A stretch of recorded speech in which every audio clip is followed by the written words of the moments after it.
एक side note, अगर आप गाड़ी ले रहे हैं तो अपने आसपास के डीलर से लें। आके चौड़ में आके भाई साहब आपका घर है पांचकुड़ा, आप 30-35 किलोमीटर दूर तमलुक से लें। क्यों? चलिए एक कहानी सुनाते हैं।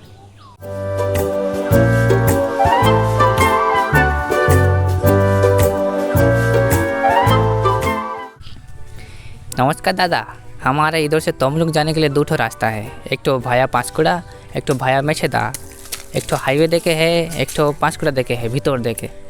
हम जाएगा पांचकुड़ा देखे क्योंकि हमको हाईवे में भय लगता है, हमको डर लगता है।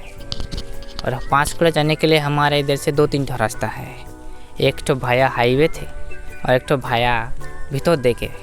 हम जाएगा हाईवे देखे। अब हाईवे में जाने के लिए और 2 ठो रास्ता है। एक तो रतुलिया देखे है और एक तो भाया बेलदा धनंजयपुर मंगलदारी देखे है। हमारा इधर से रतुलिया का रास्ता बहुत गंदा और हमारे इंदौर से धनंजयपुर का रास्ता उससे भी कचड़ा, बिल्कुल कीचड़ का है। पर हम अंदर देके जाएगा। हमारा भाई को बोला हम अंदर देके ही जाएगा क्योंकि हम एक दिन एक संडे को ब्रेकिंग बैड देख रहा था। हमको इतना अच्छा लगा, हम बोला और थोड़ा करके पूरा सीरीज़ देख लिया संडे को पूरा। हमको जो अच्छा लगता है हम उसको देखता है, बहुत मज़ा आता है। तो हमारा उधर का रास्ता में एक तो खातून का घर है। हम अगर जाता है उधर से अगर देख लेता है तो मज़ा आ जाता है। इसलिए हम बोला भाई साहब हम अंदर का रास्ता से जाएगा। तुम साला गाड़ी का स्पीड 20-30 से ज़्यादा नहीं करेगा वरना हम उतर जाएगा।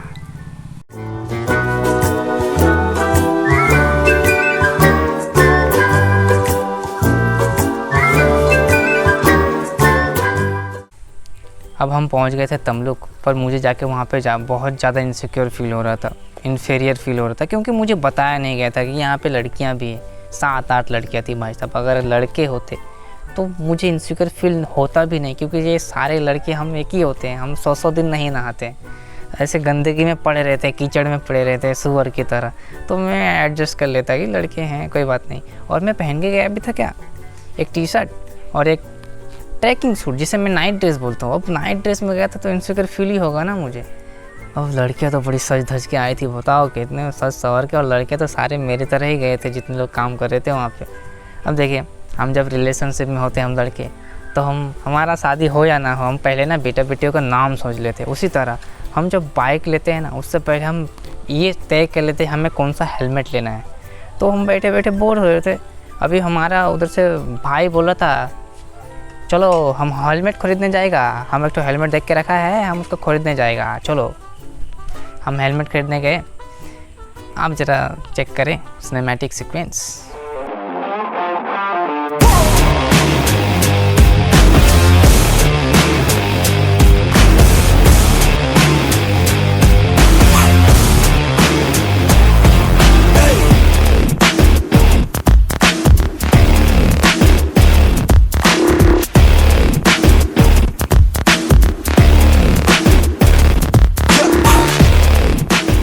हम हेलमेट लेके आ गए भाई साहब। अभी तक हमारा गाड़ी का सर्विसिंग तो छोड़ो, जहाँ पे पार्क किया था वहाँ से हटा ही नहीं था।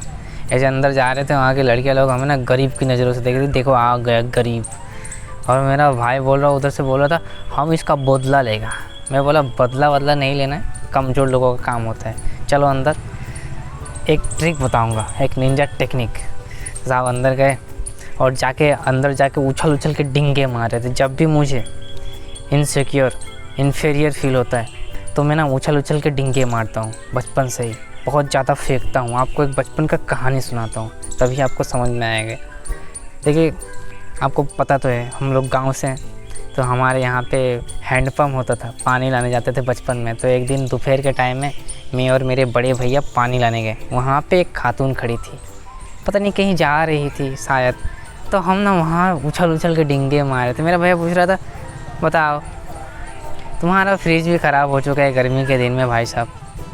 हाँ कितना परेशानी हो रहा है, गरम पानी पीना पड़ रहा है। फ्रिज तो छोड़ो भाई साहब, घर में पानी नहीं था, तभी तो हैंडपम्प से पानी लाने जा रहे थे।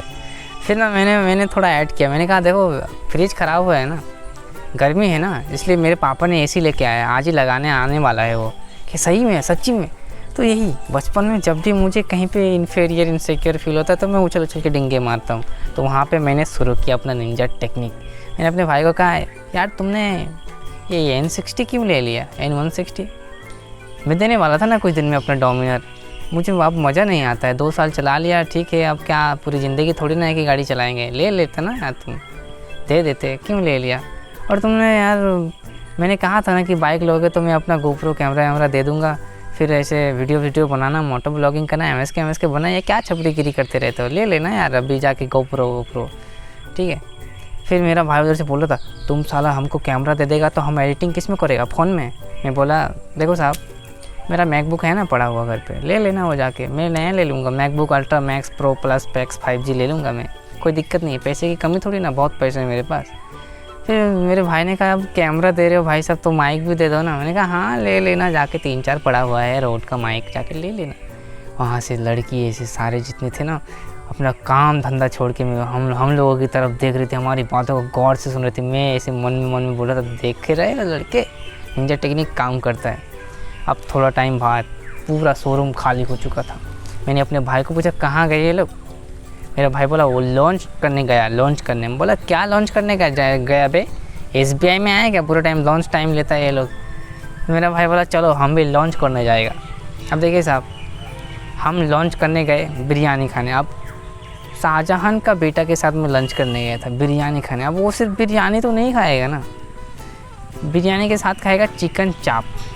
देखिए मैं भी बिरयानी का बहुत बड़ा शौकीन हूँ, पर मैं कंजूस भी हूँ। मैं सिर्फ बिरयानी खाने जाता हूँ, मैं वहाँ पे पानी भी नहीं लेता, मैं वो होटल का पानी पी के आता हूँ। वो लोग थम्सअप बोलते हैं, थम्सअप पियोगे? मैंने कहा नहीं, पानी दे दो, वही पी लेंगे भाई साहब। तब मेरे भाई ने बिरयानी के साथ मंगाया चिकन चाप। अब वो चिकन चाप था भी नहीं भाई साहब, वो मोची खोरी था। साला मोची खोरी खा के तुमको जुल्लाप लगेगा। लगता है वो मछली के तेल में बना लिया था उसको, क्योंकि उससे मछली का स्मेल आ रहा था, चिकन का नहीं। अब मेरा भाई पूछ रहा था थम्सअप पिएगा? मैं बोला पानी पिएगा, थम्सअप नहीं पीता है।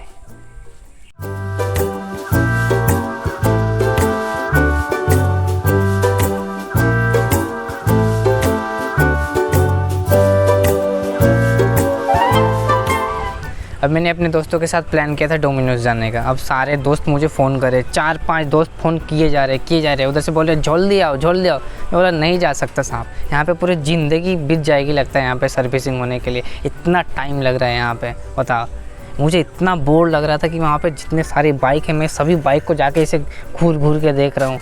बाइक का इंजन के बारे में देख रहा हूँ, सीसी के बारे में देख रहा हूँ। मुझे इतना बोरिंग लग रहा था कि मैं बाइक का ऑनर्स मैनुअल पढ़ रहा था, RC बुक पढ़ रहा था, फाइनेंस का बुक पढ़ रहा था, मैं आधार कार्ड पढ़ रहा था, मैं अपने भाई का हाथों की लकीर पढ़ रहा था। घिस चुका था ही नहीं कुछ उसमें, इतना बोर लग रहा था।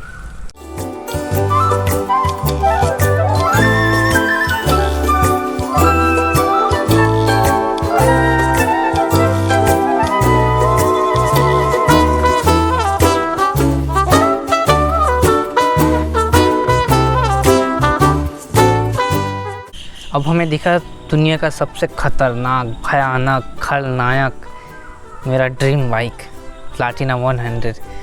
ये शोरूम वाले बहुत खच्चर थे, क्योंकि उन्होंने छुपा के रखा था। ये सामने बिल्कुल गेट के पास बड़े बड़े बाइक सजा के रखे थे ताकि लोग आएंगे और देख के लेके जाएंगे।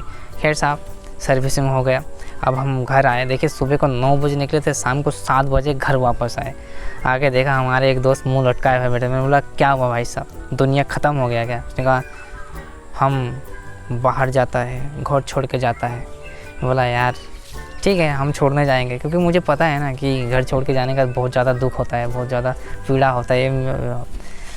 जो लोग घर छोड़ के जाते हैं वही समझते। तो मैंने कहा कि चलो हम 2 लोग तुम्हें छोड़ने जाएंगे, छोड़ के आ जाएंगे। जाना था 2 आदमी, चले गए 8 आदमी, पूरे रास्ते में बकचोदी करके जा रहे हैं। देखिए पहले स्टेशन के बाहर छोड़ना था, पर मैंने सोचा कि यार आधे घंटे के लिए क्यों व्यवहार ख़राब करना, हम चलो जब इतने दूर आए भाई साहब ट्रेन में बिठा के जाएंगे। अंदर अगर हमको TT पकड़ेगा उसको पानी में फेंक देंगे। नहीं, ये मजाक था। हम लड़के 2 टाइम दुनिया के सबसे बड़े कॉमेडियन बन जाते हैं। सबसे पहला टाइम जब किसी लड़की को हंसाना होता है, और दूसरा जब अपने दोस्त का दिल बहलाना होता है। तो सभी मेरे दोस्तों में मैं ना बड़े बड़े कॉमेडियन को देख रहा था। जाकिर खान था, कोई रवि गुप्ता था, कोई प्रत्युष चौबे था। सब ऐसे जोक्स मारे जा रहे थे। कोई प्लेटफॉर्म पे जोक्स मार रहा है, कोई ट्रेन पे, कोई ट्रेन की पटरी पे, कोई पंखा पे जोक्स मार रहा है। बस कैसे भी अपने दोस्त को हंसा दे, अपना दोस्त का दिल को बहला दे, थोड़ी सी खुशियाँ ले आए उसके मन में, क्योंकि जा रहे हैं ना साहब घर छोड़ के। हमें भी बुरा लग रहा था, बस कैसे हम उनको हंसा दें। जैसे तैसे करके जोक्स मार मार के। तो खैर साहब ट्रेन आ गया, हम उनको ट्रेन पे बिठा के आए वापस घर। अब देखिए मैं अगर चाहता था तो इस वीडियो को ना वहीं पे ख़त्म कर देता, सर्विसिंग स्टोरी है तो सर्विसिंग पे ही ख़त्म कर देता, पर मुझे आपको एक मोरल ऑफ द स्टोरी बताना है। एक नहीं दो मोरल ऑफ द स्टोरी बताना है, तभी मैंने ये इस वाले पार्ट को ऐड किया है। देखिए पहले मुझे लगता था कि आपको मस्ती करने के लिए, ज़िंदगी में मज़ा करने के लिए पैसे की ज़रूरत होती है, पर मैं गलत था। मुझे अभी ये मालूम पड़ा है कि यार पैसे की ज़रूरत होती ही नहीं, मज़ा करने के लिए, मस्ती करने के लिए, अपने दोस्तों के साथ कि आपको पैसा लगता है। देखिए हम लोगों ने कितना मस्ती किया, कितना बकचोदी किया, आपको तो बताया हम लोग स्टोरी, अभी बताया ना अभी। पर हमारे पास कहाँ पैसे थे, तो बिना टिकट के हम अंदर जा चुके थे प्लेटफॉर्म के अंदर, बताओ पैसे थे ही नहीं, फिर भी हमने कितने मस्ती किए। तो मुझे ये पता चला है कि आपको पैसे का कोई ज़रूरत ही नहीं है मस्ती के लिए। आपको बस चाहिए अपने दोस्त, आपको चाहिए इंसान। आप कभी भी मस्ती कर सकते हो, आप कभी भी खुश रह सकते हो, बस आपको इंसान चाहिए। आप 4 दोस्त के साथ इतना मज़ा, इतना मस्ती कर सकते हो। अगर आपके पास 4 करोड़ भी है फिर भी आप अकेले हो, आप वो कभी नहीं कर पाएंगे। देखिए मैं जब अपने दोस्तों के साथ होता हूँ ना, मैं खो जाता हूँ, अलग ही दुनिया में पहुँच जाता हूँ। इतना मज़ा आता है, इतना ही होता है, इतना खी होता है, इतना बकचोदी होता है भाई साहब, कि मैं भूल ही जाता हूँ कि मैं गरीब हूँ।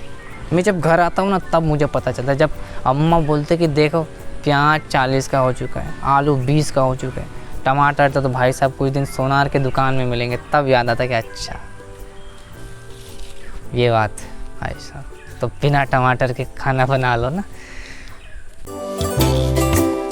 मैं बैठे बैठे आरसी बुक पढ़ रहा था, ऑनर्स मैनुअल पढ़ रहा था, तो वहाँ पे कुछ लिखा था कि भाई साहब रेगुलर गियर शिफ्ट करने से कैसे आपको माइलेज ज़्यादा मिल सकता है, रेगुलर एक स्पीड पे चलाने से, एयर का प्रेशर चेक करने से, इंजन ऑयल चेंज करने से, सारे दिया था, सब कुछ दिया है कि बाइक को कैसे कैसे आपको मेंटेन करना है, कितने में आपको सर्विस में लाना है, सब कुछ लिखा है, कैसे एक बाइक का केयर करना है। पर वहाँ पे ये नहीं लिखा था कि भाई साहब अगर आप बाइक लेंगे तो आपकी ज़िंदगी भाई साहब खुशियों से भर जाएगी, आपकी ज़िंदगी में खुशियाँ होगी, ऐसे खुशियों की बरसात होगी, ऐसा नहीं लिखा था। बाइक में खुशी नहीं होता है। हम अक्सर गलत फहमी में बाइक खरीद लेते हैं कि ये बाइक मुझे खुशी देगा। बाइक आपको इसलिए ख़रीदना है कि आपको यहाँ से वहाँ जाना है। आपको बाइक इसलिए खरीदना है कि आपको रतलिया जाना है। आपको बाइक इसलिए खरीदना है क्योंकि आपको पूर्व राजनगर जाना है। आपको बाइक इसलिए खरीदना है क्योंकि आपको लुआदा जाना है बुक खरीदने। आपको बाइक इसलिए ख़रीदना है क्योंकि आपको घूमने का शौक़ है। आपको बाइक इसलिए खरीदना है क्योंकि आप अपने एक तरफा प्यार को देखने जाना है। आपको बाइक इसलिए ख़रीदना है, समझें। और बाइक में खुशियाँ होती भी नहीं भाई साहब। जो बाइक लेता है उसकी ज़िंदगी में कभी खुशियाँ होती नहीं, क्योंकि उसकी फट जाती है। बाइक का EMI भरने में, तेल भरने में, सर्विसिंग में पैसा देने में, मेंटेनेंस कॉस्ट में फट जाता है, समझ रहे हैं। बाइक खुशियाँ नहीं देती भाई साहब। बाइक में जब आप घूमने जाते हो तब मज़ा आता है। अस्सलाम वालेकुम।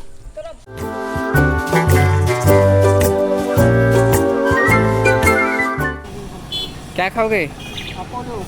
अपोलो। हेलो, हमारे पांशकुड़ा में इतने सारे बजाज के शोरूम हैं, पर इन्हें बाइक तमलुक से लेना है, शहर से लेना है, शहर से।